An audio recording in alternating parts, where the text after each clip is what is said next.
नमस्कार, आपका स्वागत है हमारे YouTube चैनल में। आपके साथ हूँ मैं शिवम कुमार।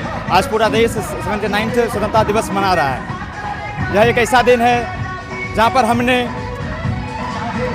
गुलाम की बेड़ियों को तोड़कर अपने सपनों को उड़ान दी थी। तो आइए जानते हैं आज के वर्तमान युग में भारतवासियों में उनके दिल में आज़ादी के प्रति क्या है। क्या है सर?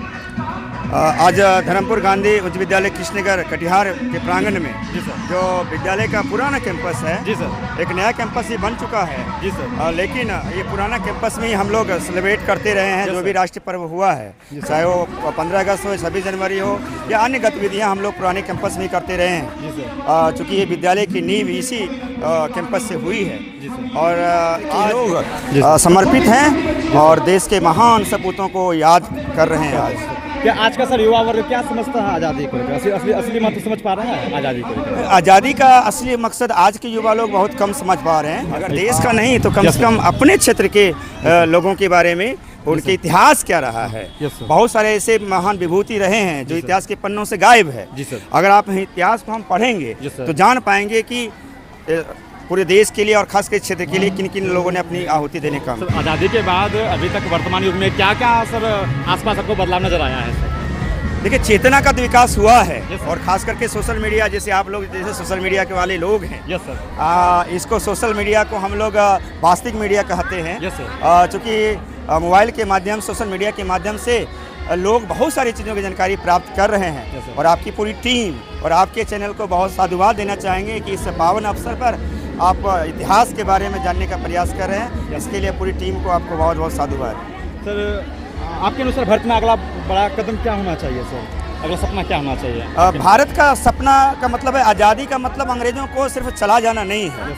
आज़ादी का मतलब है कि भारत में रहने वाले जो तमाम लोग हैं वो आज़ाद हैं या नहीं हैं, चाहे वो किसी भी दृष्टिकोण से हो, चाहे मानसिक तौर पर हो या आर्थिक तौर पर हो, सामाजिक तौर पर हो, धार्मिक तौर पर हो, तो वो आज़ाद हैं या नहीं है।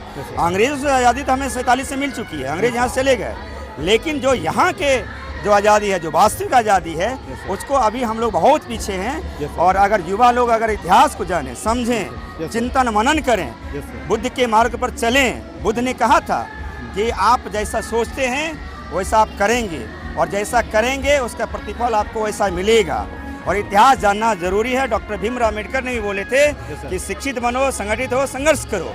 अगर ये 3 स्लोगन उनको लेकर के आज की युवा लोग चलें तो भारत के बारे में जान पाएंगे और भारत का नव निर्माण कर पाएंगे। आज के इस वर्तमान युग में सर हम इस देश को कैसे मतलब योगदान दें सर? योगदान किस प्रकार से दे सकते हैं अपने देश को? अगर आप अपने देश के बारे में नहीं जानेंगे, अपने समाज के बारे में नहीं जानेंगे, आप अपने सभ्यता और संस्कृति के बारे में नहीं जानेंगे, तो आप जिस रूप में आप भारत के प्रति समर्पित होना चाहते हैं, आप समर्पित नहीं हो पाएंगे। क्योंकि हर हमेशा अंग्रेजी शासन काल में हो या वर्तमान शासन काल में हो, 2 तरह की शक्तियाँ रही है। तो उस शक्तियों को पहचानना पड़ेगा और भारत को आगे ले जाने वाली जो शक्तियाँ उसके साथ चलना पड़ेगा। सर, स्वतंत्रता संग्राम में किस वीर से आप सर प्रेरित हैं सर? देखिए, जो आदिवासियों का जो पात्र है, चाहे वो तिलका मांझी हो, सिद्धू कानू हो या बिरसा मुंडा हो, जो पहली जो लड़ाई है भारत की, वह आदिवासियों के द्वारा है। ये बात अलग चीज़ है कि उसको वनवासी का करके उसके विचारों को, उसके महत्व को, उसके जल जंगल ज़मीन की लड़ाई को कम किया जाता है। लेकिन अगर आदिवासी समाज की लड़ाई अगर नहीं होती तो 1857 ईस्वी की क्रांति नहीं होती और 1857 ईस्वी की क्रांति नहीं होती तो आज 47 में हम लोग आज़ाद नहीं हो पाते। बस सही है सर। सर, आपके दिल में तिरंगा क्या महत्व रखती है सर? देखिए, तिरंगा उसको राष्ट्र ध्वज कहें तो बेहतर होगा। चूँकि हम लोगों का ध्वज है वो 3 कलर का है, तो इसलिए हम लोग तिरंगा कहते हैं। तो राष्ट्र ध्वज के संदर्भ में यही कहना चाहेंगे कि ये सपना होता है, हर वासियों का एक सपना होता है कि तिरंगा का सम्मान हो।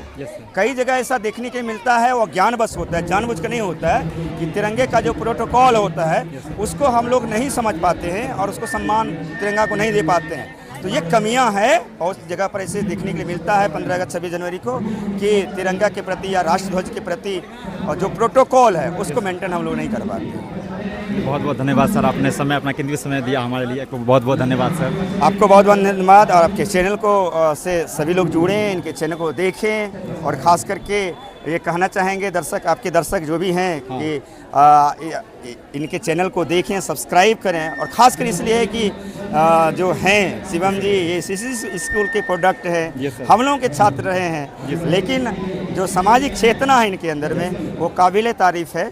और आपके मंगल कामना करते हैं कि आप उत्तरोत्तर आगे बढ़ें, आपका भविष्य उज्जवल हो। बहुत बहुत धन्यवाद। हमारा आज़ादी ये एक इतिहास नहीं है, ये बल्कि हमारी पहचान है, और इसको सजाना हमारी जिम्मेदारी है। जिस प्रकार तिरंगा हमें सिखलाती है साहस, शांति का प्रतीक है, इन्हें हम सजाने का काम करेंगे पूरे देश को।